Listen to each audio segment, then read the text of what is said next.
Assalamualaikum warahmatullahi wabarakatuh.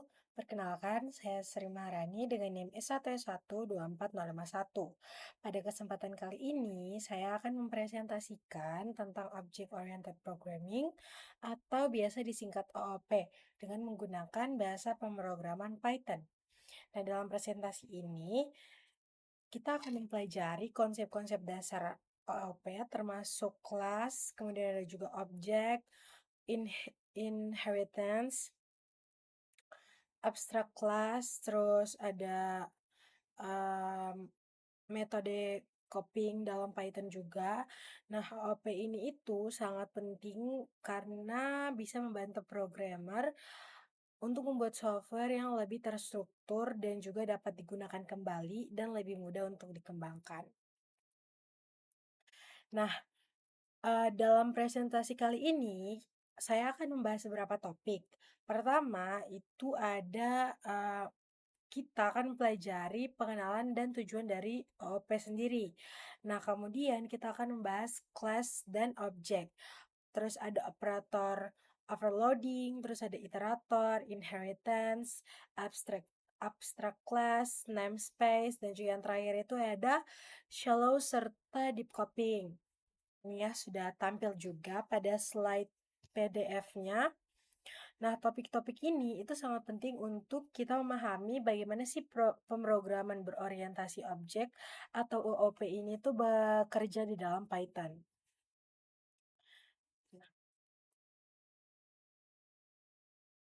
Object Oriented Programming itu adalah pendekatan pemrograman yang digunakan untuk memodelkan objek di dunia nyata beserta hubungannya. Nah, contohnya itu seperti mobil, mahasiswa, dosen, atau perusahaan yang dapat direpresentasikan dalam software. Nah, kenapa sih OOP itu dibutuhkan? OOP itu dibutuhkan karena dia itu dapat membantu pemrograman yang lebih kuat, fleksibel, dan dapat digunakan kembali. Selain itu, OOP juga meningkatkan struktur software melalui encapsulation, modularity, inheritance, dan abstraction. Nah, selanjutnya ada software development. Nah, software development atau pengembangan software itu umumnya terdiri dari 3 tahap, yaitu ada design, implementation, dan testing. Testing ini itu dapat dilakukan dengan menggunakan top down maupun bottom up. Nah, tools debugging seperti breakpoint dan print statement itu membantu programmer menemukan kesalahan. Nah, Python juga itu memungkinkan eksekusi kondisional ketika suatu modul itu dijalankan secara langsung. Seperti ini contohnya ya, sudah ada di slide PDF OP. Selanjutnya ada class definition. Nah, kelas itu adalah konsep utama yang digunakan untuk abstraction dalam OOP. Nah, sebuah kelas itu terdiri dari metode dan juga ada atribut. Nah, metode sendiri itu menentukan perilaku objek, sedangkan atribut itu menyimpan data. Nah, kalau kelas yang baik itu adalah kelas yang harus mendukung encapsulation, pengecekan error, dan juga testing.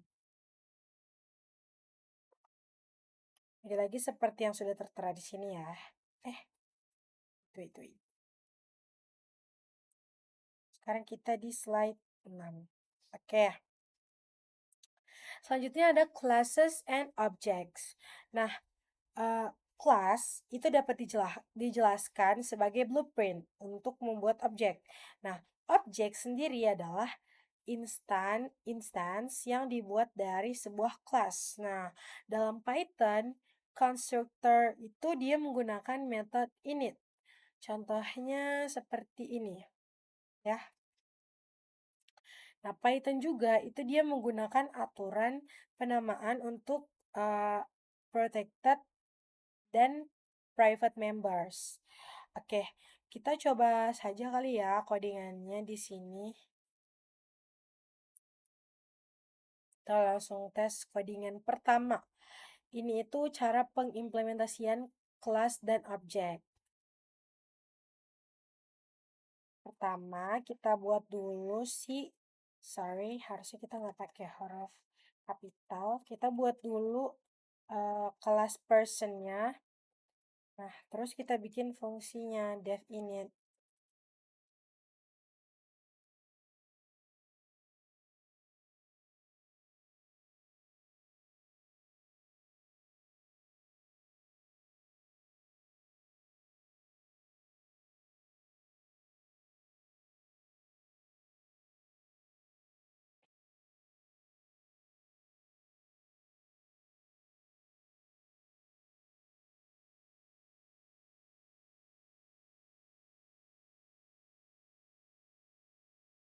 Oh,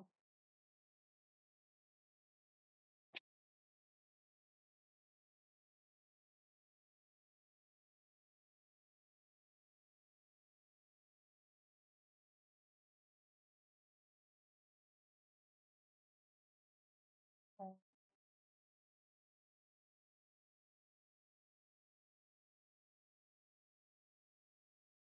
patternnya ini.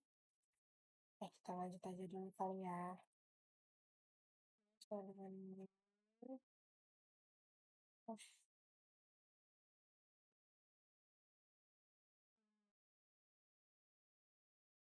apa sih?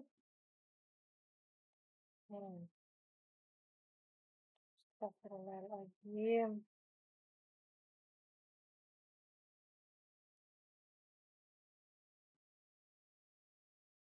Atau salah ya penempatannya.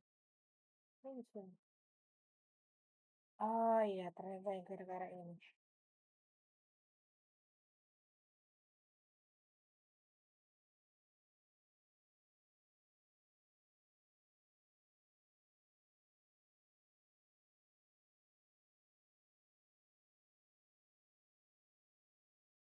Salin aja.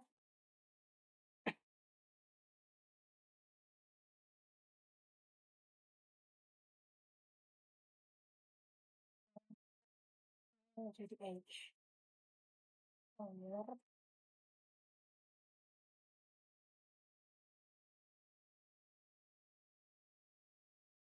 Terus ini jadi gender.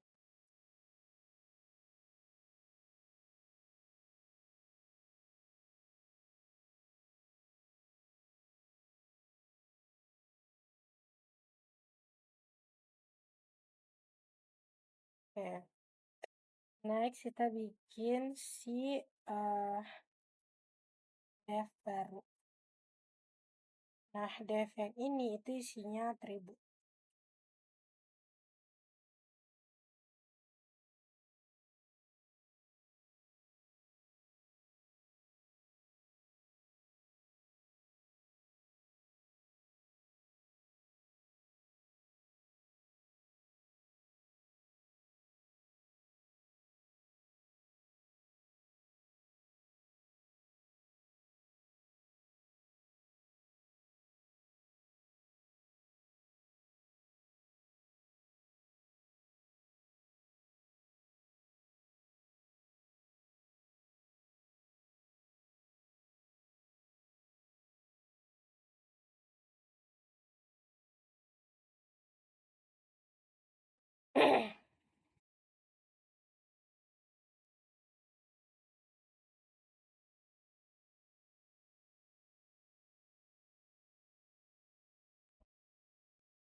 Kita bikin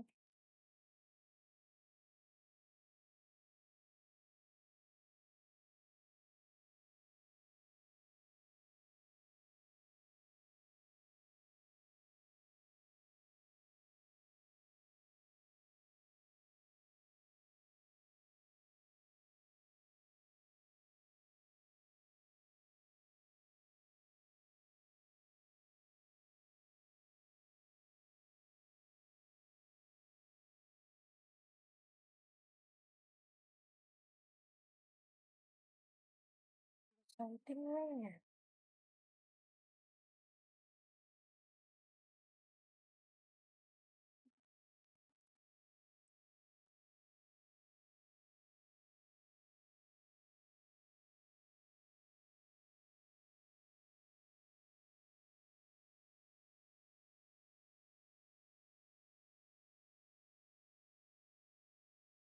Kosong, Anda tidak berwarna.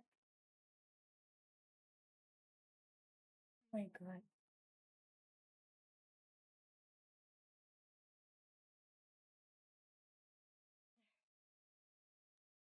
What happened?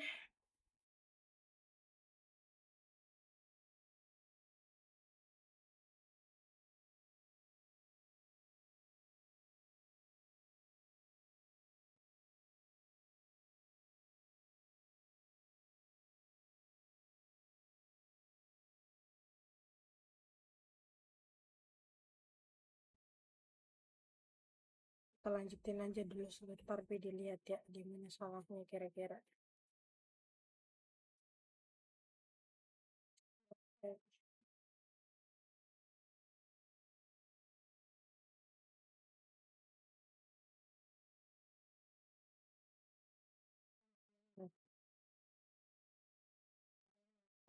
Random.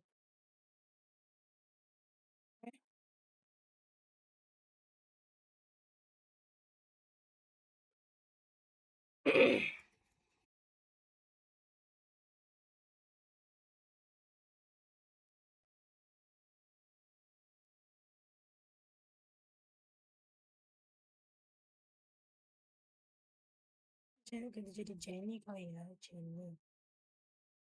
Jenny munculnya tahu. Ini tuh film.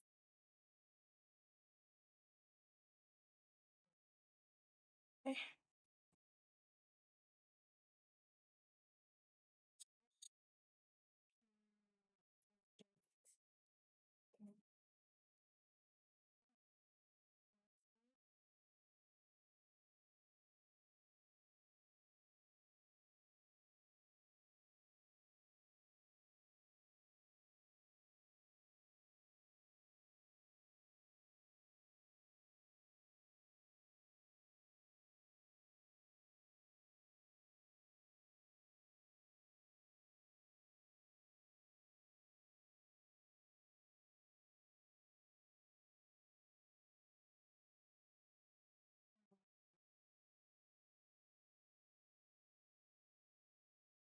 apa dia bagus?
Duh,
oke, udah jadi.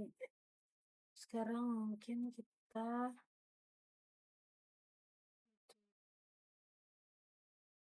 ada yang perlu saya ubah.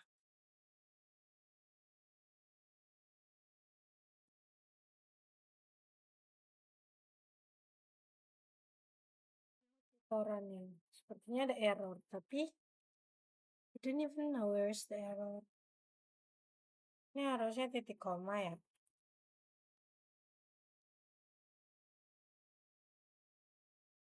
Oke, sekarang di line 2.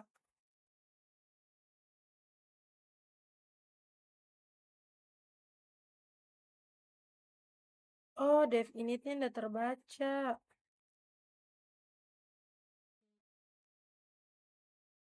Sorry. My bad. Oke, di line 3 lagi. Ada apa ini?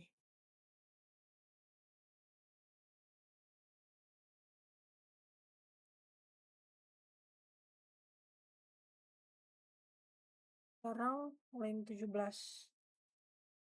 Line 17. Ini kenapa? Hewan.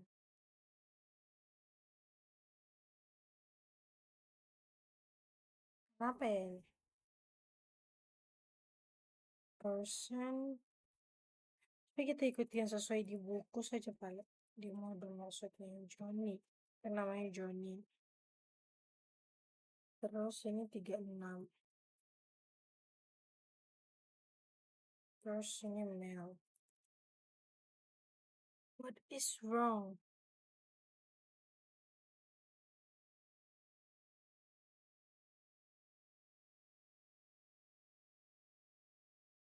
Person text no argument. Hah? Ini apa ya?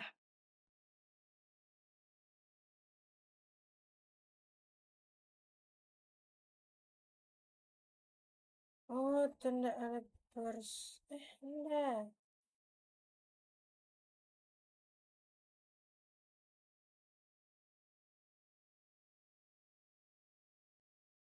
Apa ya?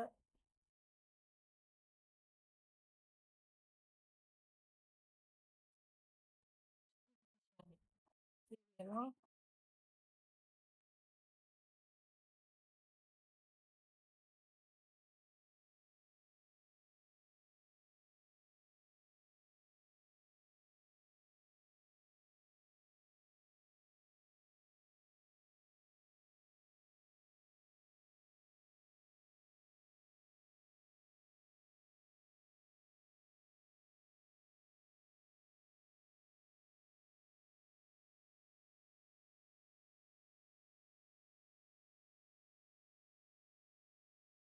kalau kita ya mengingat waktu ya.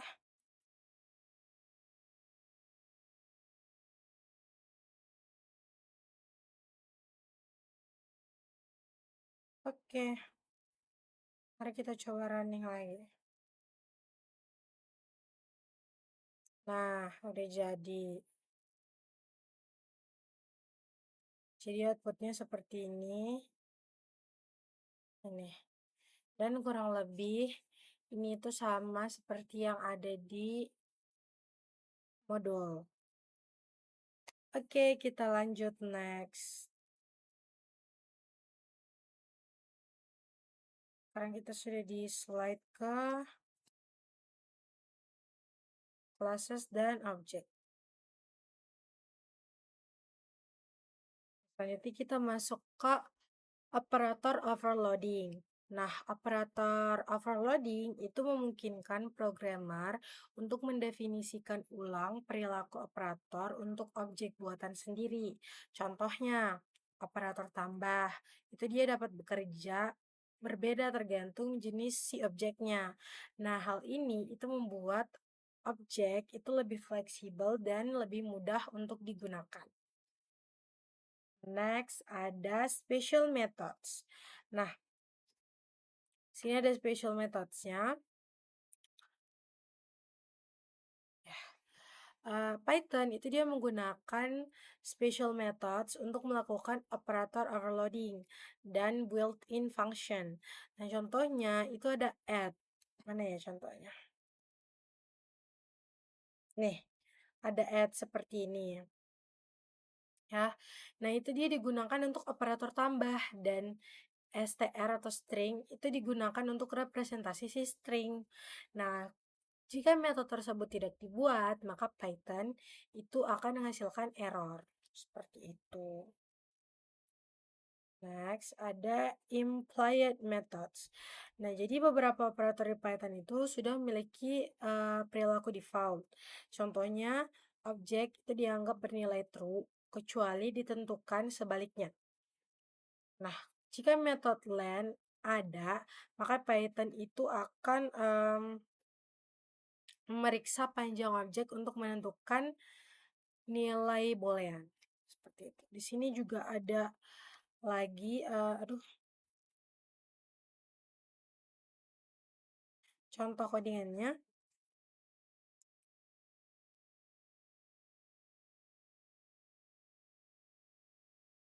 Mari kita coba.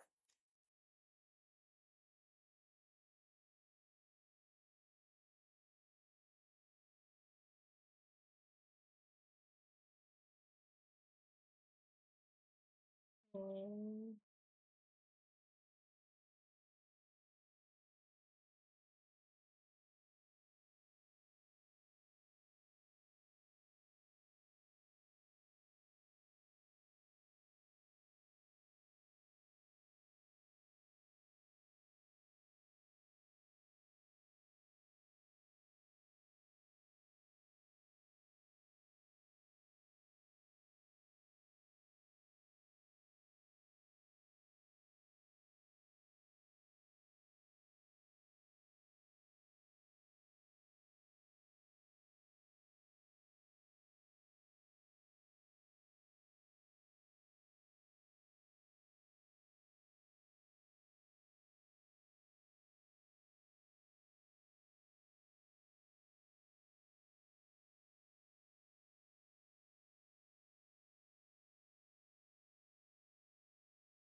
Iya, saya terbawa praktikum tadi. Dimension.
Oke.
Oke, masih ada lagi.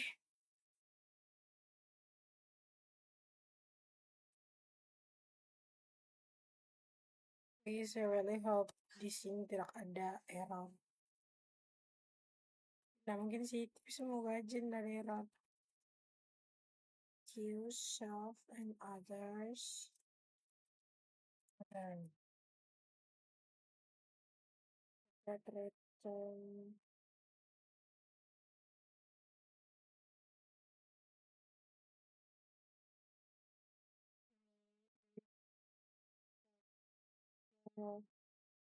Us. They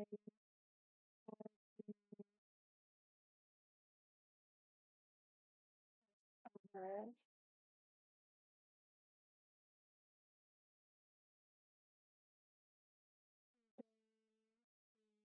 Tentu saja.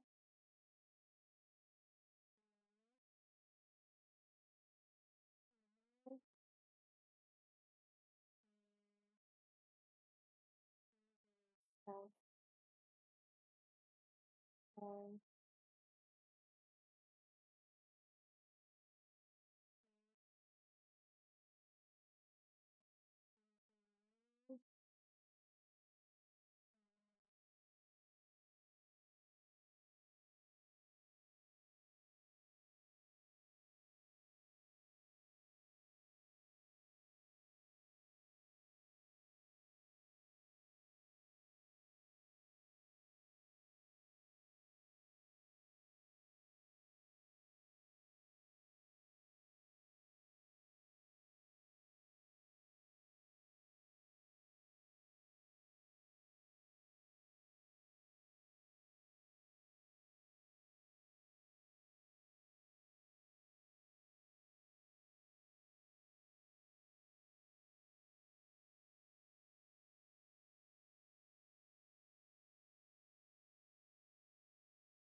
oke. Masih ada sih. Belum oke dong. My God.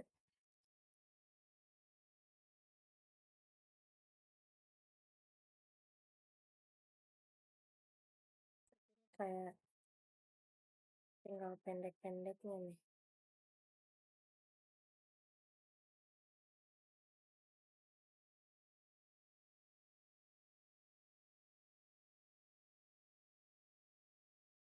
Oh, ada itu ya.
Lihat,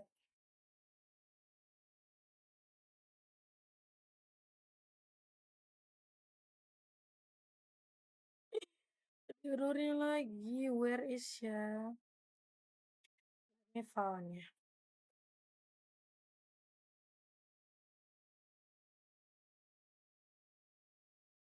Oke, jadi ini sudah jadi kodenya. Dan ini dia outputnya. Seperti ini dan sama seperti di modul. Oke, next. Ini slide 9 ya.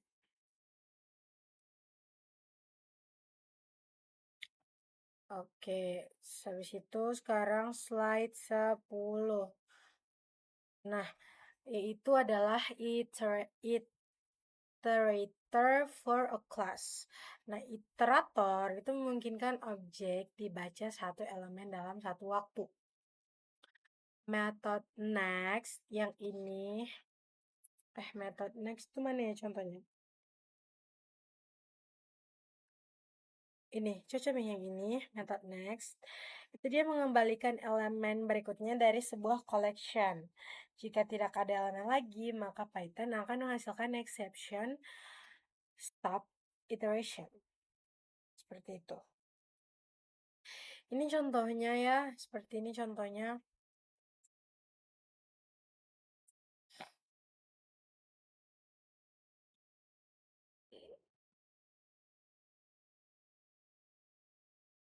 Kita langsung next ke slide 12, yaitu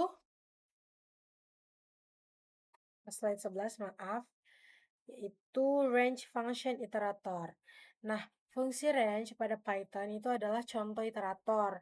Nah, perulangan for itu dapat membaca nilai yang dihasilkan oleh range. Jadi, custom iterator juga dapat dibuat dengan menggunakan len dan getitem. Contohnya ini seperti ini. Dan ini contoh codingannya.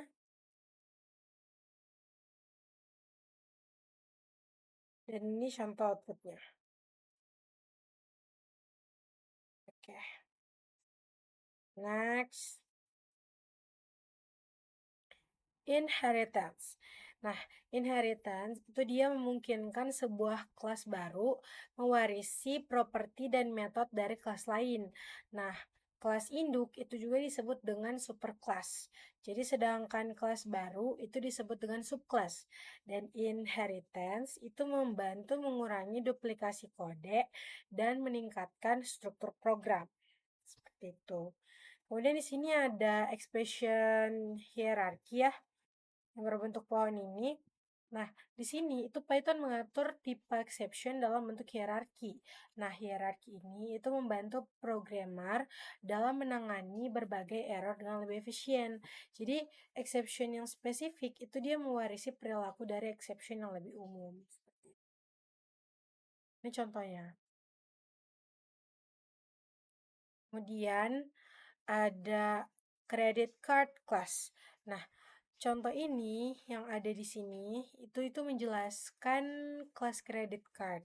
Nah, kelas tersebut itu dapat membuat akun pelanggan, kemudian mengelola pembayaran dan juga menangani pengeluaran kartu. Nah, kelas juga memastikan pengeluaran tidak melebihi batas kartu. Itu.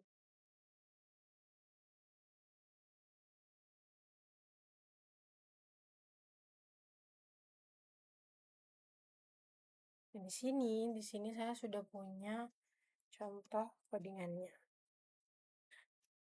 Si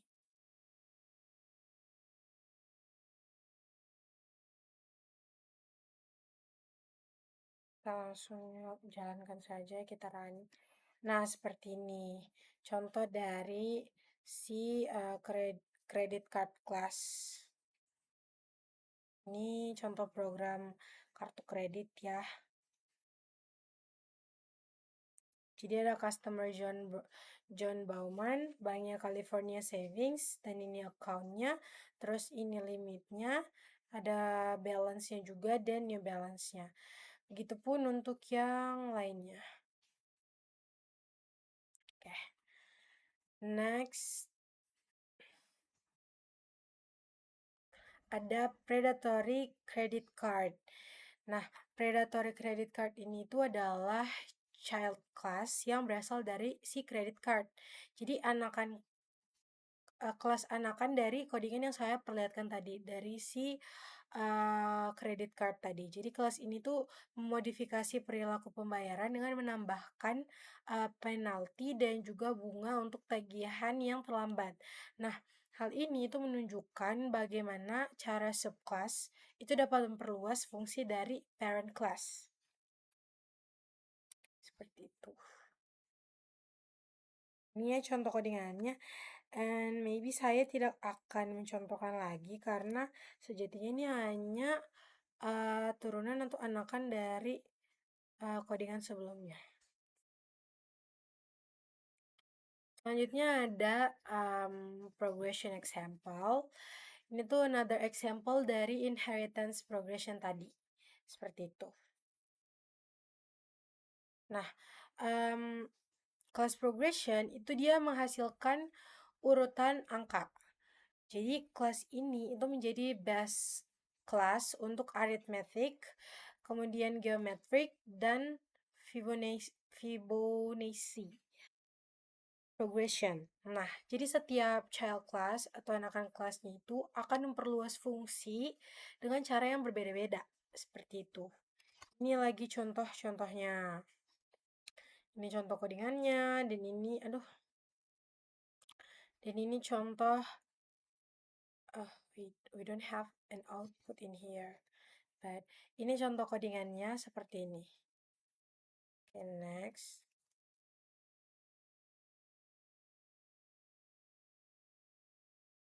Ini pokoknya proses arithmetic, terus ada proses geometrik juga, dan lain sebagainya.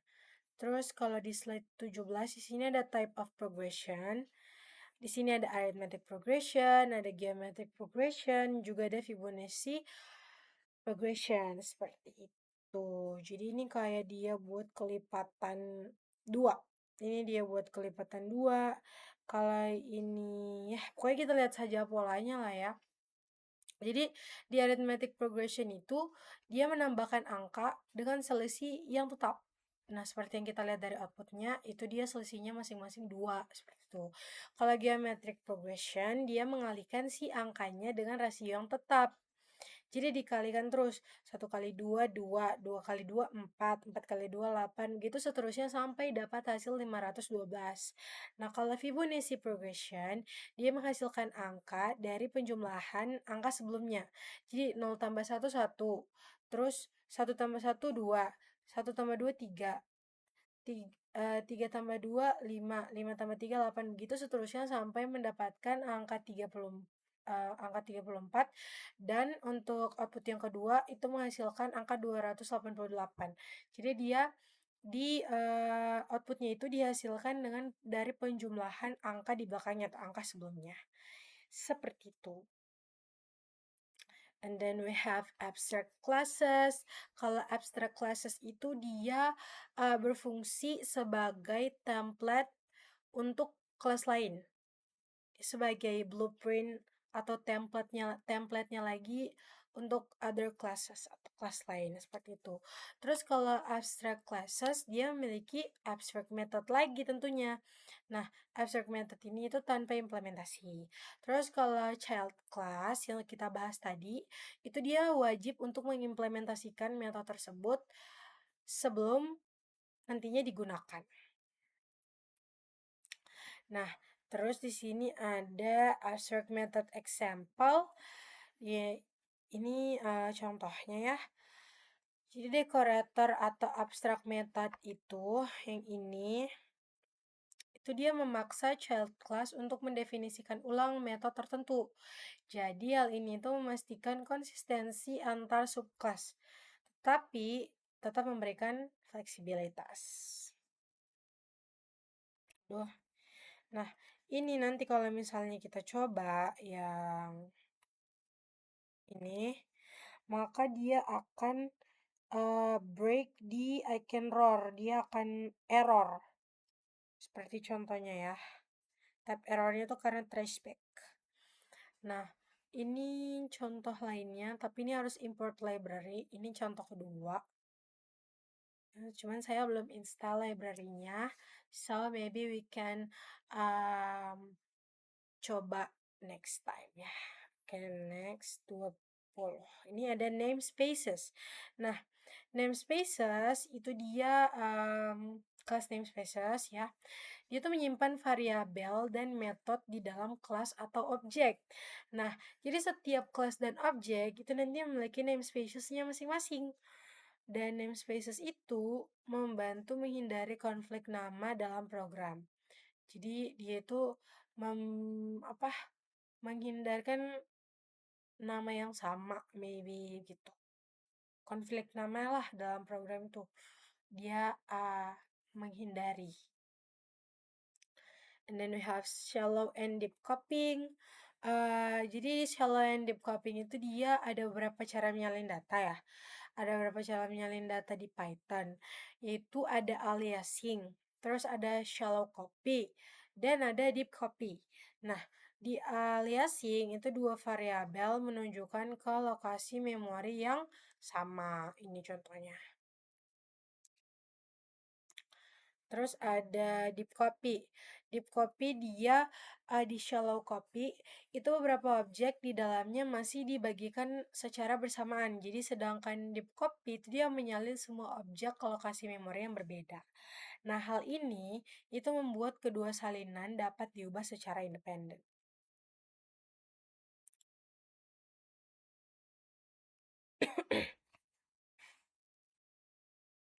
Seperti itu, dan inilah dia contoh-contohnya.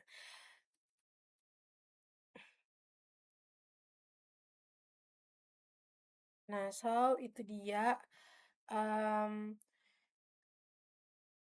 isi dari modul Object Oriented Programming dengan menggunakan bahasa pemrograman Python.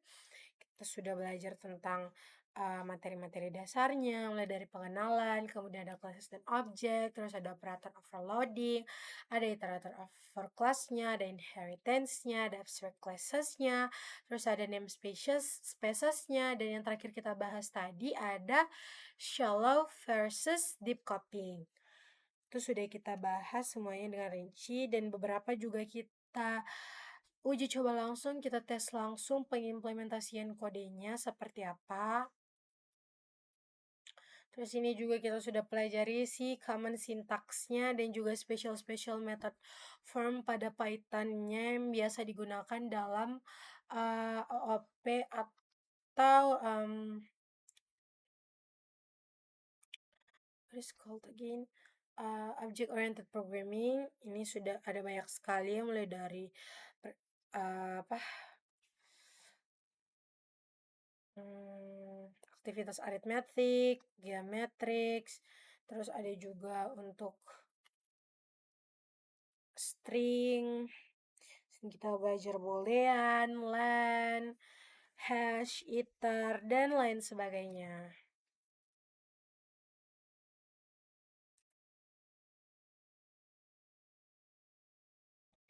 Ini tadi contoh-contoh codingannya.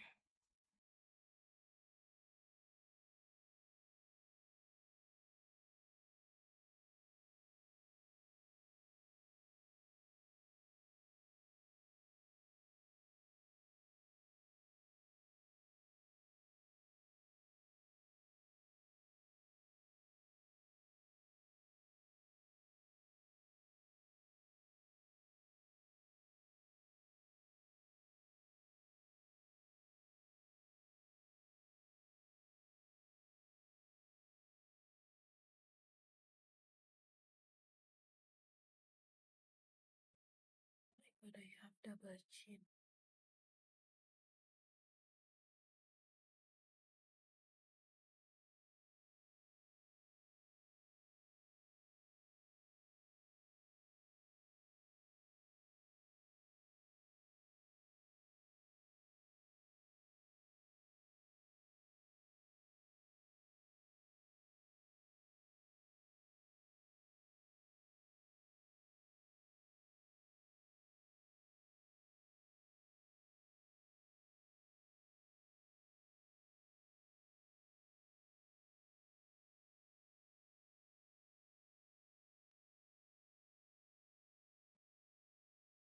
We have 5 minutes again. Oke,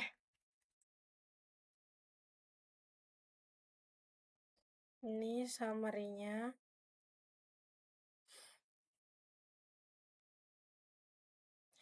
Jadi, sebagai kesimpulan, em,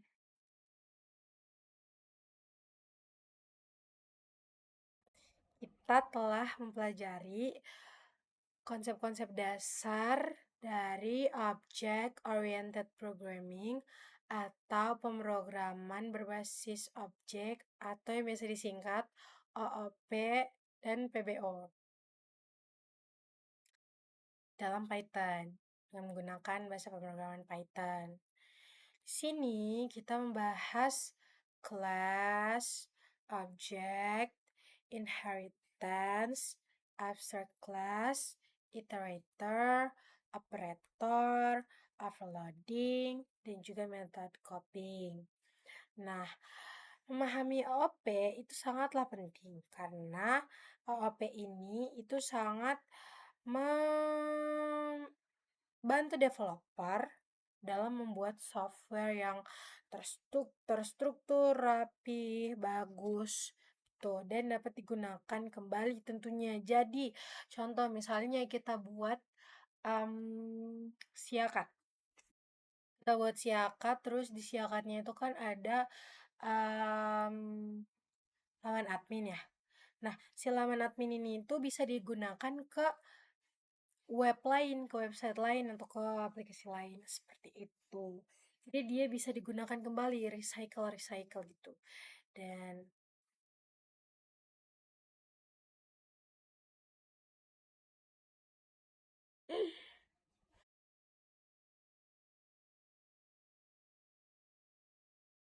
ya, seperti itu. Jadi itu dia kesimpulan yang bisa saya dapatkan dari mempelajari PDF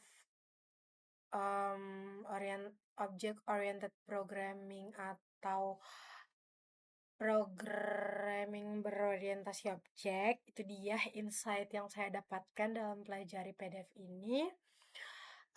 Jadi saya bisa memahami mengenai kelas, memahami mengenai objek, memahami inheritance, abstract class, dan lain sebagainya. Dan juga tadi ada beberapa kode yang saya coding langsung sehingga interaktif ya dan bisa lebih saya pahami karena saya praktikkan langsung seperti itu. Jadi tidak cuma teori saja yang saya pelajari dari si PDF ini seperti itu. Well,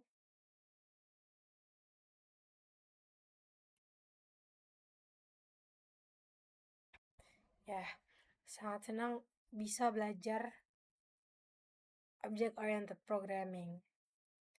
Jadi, terima kasih sudah melihat dan mendengarkan video saya. Saya akhirnya dengan ucapan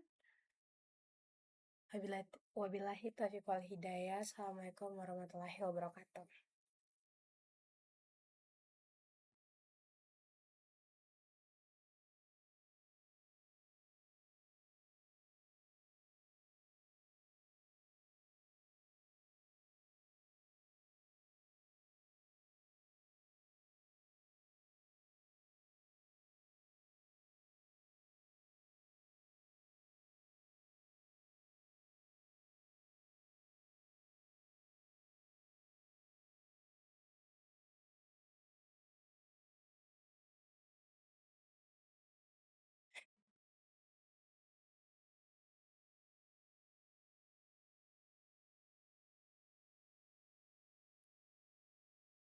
Assalamualaikum warahmatullahi wabarakatuh. Dadah.